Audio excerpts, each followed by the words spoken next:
If you've ever been in a fandom at any point in your life, you know that there are certain things you have to expect. You might end up in a fandom that is quite conservative in their thinking, homophobic, transphobic, whatever else there may be. You might be into a fandom that is just completely and utterly unhinged and just downright psychotic, such as sending cupcakes full of glass to the voice actors of the show because it didn't have the ending that they wanted. With that being said, fandom spaces are commonly used for people, nerds, and everyone else is also included. But they are normally used as a way for people to talk about certain media that they love and enjoy.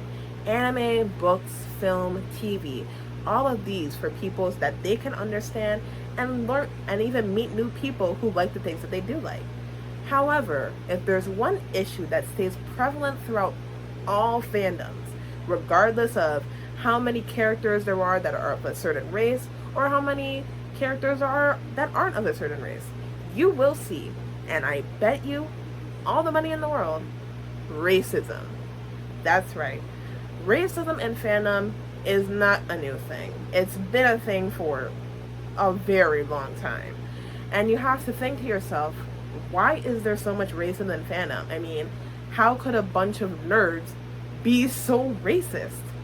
And if we want to figure that out, we need to come to a pretty hard truth. And that truth is, media in and of itself is really racist. Now, I'm not going to sit here and say all media throughout the world is racist, because not every piece of media out there was racist. I mean, William Shakespeare wasn't dropping the N-word in Romeo and Juliet. At least I don't remember that he did. But we do have to come to that painful reality that media, for the vast majority of our life, and even before our lives, was used to spread misinformation, hate, and just downright propaganda. For example, Birth of a Nation, a film released in the 1915s where the Klansmen, or the KKK, were used and seen as this white knight savior complex to help the poor white people now that slavery was abolished. You would think that this wouldn't possibly work, this fictional story. However, it very much did. After this film, it helped revitalize the KKK. And now the KKK is still very prevalent in American society. I mean, wasn't there just a KKK march happening in Florida? It's insanity. All from one little film. Not to mention, if you go back to any sitcom back in the day, or animation, you will be greeted with very overt racism, filled with either minstrelsy, xenophobia, yellowface, brownface, or anti-Semitism. And it's very prevalent. And while yes, nowadays media doesn't have that overt racism that they used to have back in the day, they do still tend to hold that bias and prejudice even in the modern day, such as certain stereotypes or categories that they put into certain characters in sitcoms, such as the Black best friend, the magical Negro, Blonde and Vixen, the Sapphire, the Mammy, and just a cacophony of other spiritual and just racist undertones that come with certain media and franchises. And while most people will say to these stereotypes that you find in media that they aren't that bad and there's nothing wrong with it, and that fiction just doesn't affect reality, the truth is that it kind of does. Because if you really think about it, how can you say fiction doesn't affect reality when reality tends to affect fiction? Fiction doesn't affect reality is a pretty common talking point where people fully believe that because something has been fictionalized, it cannot possibly harm the way a person views certain topics. But that really isn't the case, because reality, like I said earlier, affects fiction. That person that created that media lives in the real world. They've experienced the real world. Certain topics, issues, and morals they've experienced and will put into their stories. They have an implicit bias that sometimes goes unchecked, and they might not realize it until maybe after they've published a work. And once that's been done, the harm's been done. Again, Birth of the Nation is the best example of this. Racist propaganda that was spewed about that is completely and utterly fictionalized. It's fictionalized media. It was not a true story or anything like that. Fictionalized media that helped to revitalize the KKK. Do I need to say more? Another example about how creators can put in certain aspects or how they view certain topics into a story is Harry Potter. Now, when I first read the Harry Potter books when I was younger, this always gave me a bit of the ick because it was always a very weird plot point. Now, in Harry Potter, there are the elves. There are these little elves that are used to clean and cook for the wizards. Now, nothing wrong with that inherently until you find out that it's slavery. They are forced to do this day in and day out, and they cannot be, let out until they've been given a piece of clothing, showing that they have freedom. A bit too close to actual slavery for my taste. Hermione, one of the, witches, notices this and, calls attention to that. She's like, hey, it's kind of wrong that, house elves are, treated like slaves. And Ron and other wizards in the community are like, no, it's fine. There's nothing wrong with it. And the underlying tone is that the elves, the slaves, enjoy the work that they do. So they don't care that they're slaves. Now, while it was condemned throughout the book and it was talked about like, oh, well, it's not really the best, but at least they enjoy it, they never released all the elves. Only one elf was freed, and that was Dobby. And he died. So, what does that say about her undertones and how she thinks about the topic of racism? What, that that if they enjoyed it, then, oh, nothing wrong with it. See how authors can go into certain media with their own implicit biases, and that can affect the way a reader looks at the topic. If I as a person had already not learned about slavery and how awful it is, then I might have been one of the few people who thought, oh, well, as long as they're okay with it, then it's fine. But that's because of my upbringing. Racism is an upbringing thing. If your parents are racist, high possibility you'll become racist. Not saying that's for everyone, but a lot of people, if you're born into a racist family, you hear a bunch of racist shit, you're gonna grow up and realize, oh yeah, I'm a little bit racist.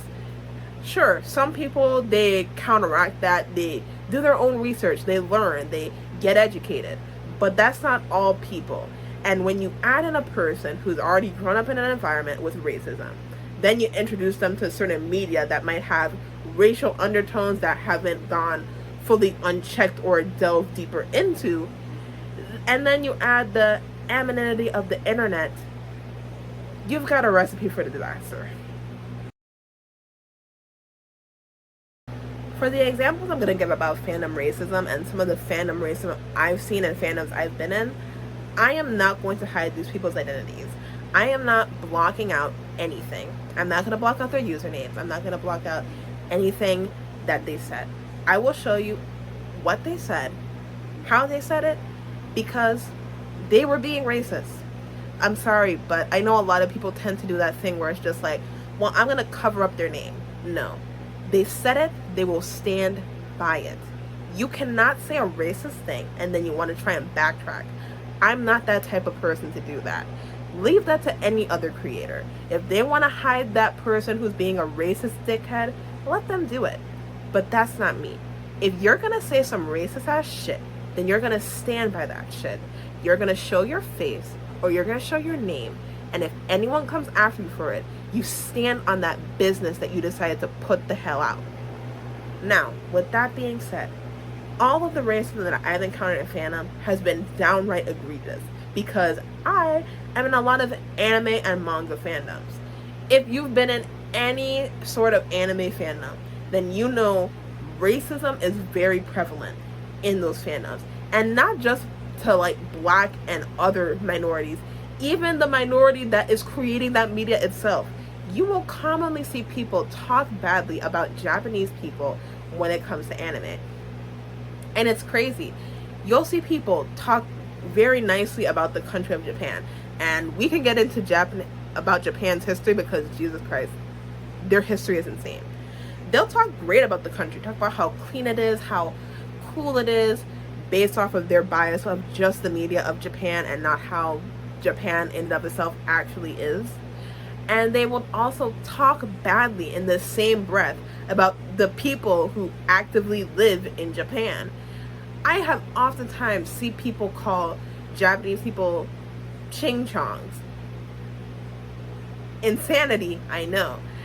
They will infantilize them, fetishize them, and other egregious examples of racism towards Asians.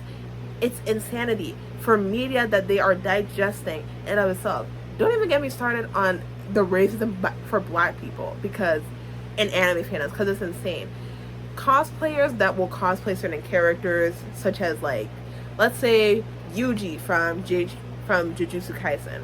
A black girl decided to cosplay him, and I saw so many comments. Oftentimes, if you see a black person who is cosplaying a character from anime, you will very often see a few racist people in the comment section saying how this isn't accurate, that this isn't, oh, this is not how it's supposed to look. But if a white person decides to cosplay that anime character, the anime character that's Japanese, all of a sudden it's, oh my god, so accurate. That's exactly how they look. And I've even seen examples of cosplayers, white cosplayers, that will cosplay a colored character, like with skin like mine, and darken their skin. How many people do you think are calling them out in the comment section? Very few. Very few. Because a lot of people are just like, oh wow, this is so accurate to that.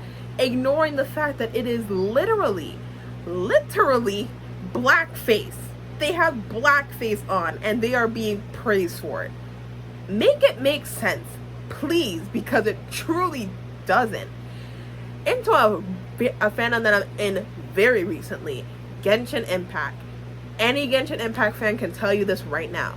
There's so much racism in that fandom. It's not fucking funny. As of right now, a new character is about to be introduced called Ga Ming. But guess what the fandom decided to do? Because his name sounds a lot like gaming. They've been making fun of his name non-stop. I've seen so many memes about making fun of his name. And a bunch of Chinese, people in the fandom were like, hey, don't make fun of his name like that. That's not cool. And were then berated with slurs. Because, of course they were. Another example of racism in the fandom, the fandom of Genshin Impact, the story of Genshin Impact is that you're traveling throughout these nations that are based off of real life destinations. So, for instance, we have Mondstadt based off of Germany, Liyue, China, Inazuma, Japan, Sumeru based off of Middle Eastern and Southeast Asian cultures, and then Fontaine based off of France. Now, a person decided to make a video about how each god for that nation would sound if they were singing their native language, or the language of the culture that their nation represents. Nothing wrong with that inherently, until you get to certain nations. Now, Fontaine had a singing notion, so there was already the characters singing in their native language. Si je pouvais vivre dans l'eau, le monde serait-il plus beau? Then you got to Inazuma, where the god was singing in, a Japanese song.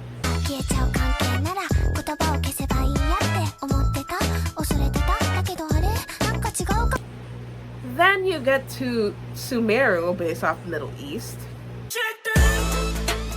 I don't give a shit. I don't give a. Then you get to Liyue, based off of China. Your phone ringing. Your phone ringing. Big boy, come pick up your phone.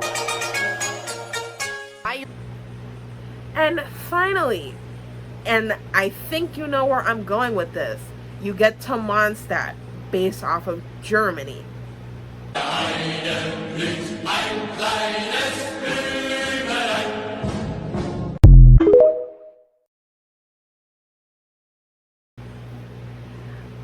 If I get copyright, I don't know if I'm gonna get copyright strike, but if I get, age restricted, I won't be shocked, but I just have to show you how absolutely egregious this is.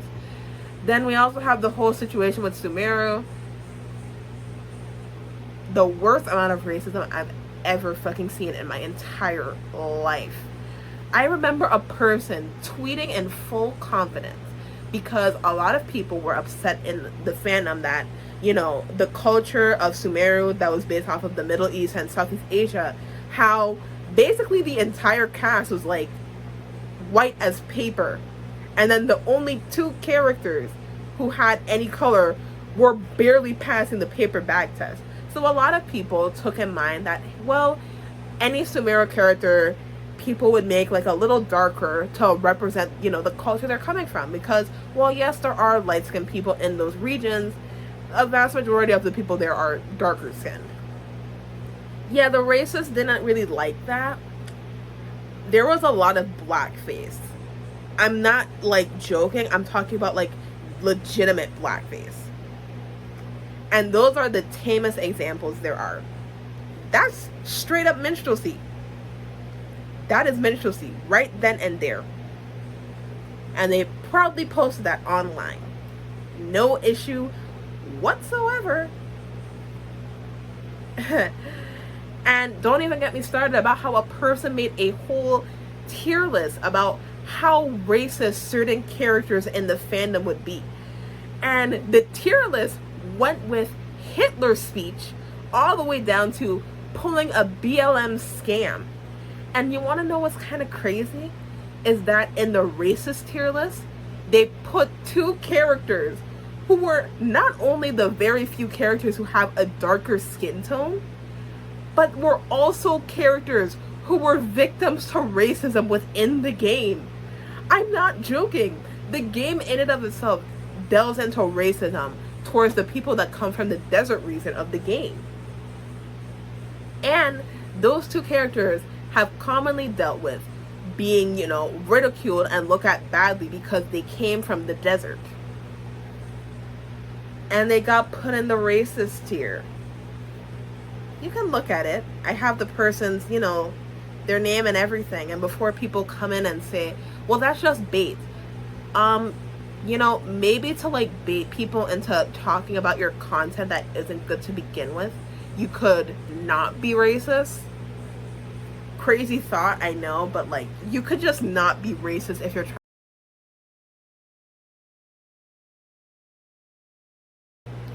And then we can also get into whitewashing characters. How much fun. Such as in Steven Universe, where they whitewashed Connie because why not, I guess. Then you also have when Pokemon Sword and Shield decided to have a black gym trainer for, you know, their region, and people made an entirely different mod of the game where the black gym leader was white. Then you have in My Hero Academia where she's not like dark skin, but you know, she has a little tan on her, and they whitewashed her. They even gave her blonde hair. Her hair was already white and they gave her blonde hair. It's ridiculous. And in real life cases, they're doing this to like actual real life actresses. For pretty recent examples, Hale Bailey, I don't know why I said Haley Bailey. Hale Bailey, Leah Jeffries, and Zendaya. Now, Hale Bailey was casted for The Little Mermaid. Y'all know what happened with The Little Mermaid. You saw all the articles about people talking about boycotting, how it was racist, how it was awful, how it was like gender suppression.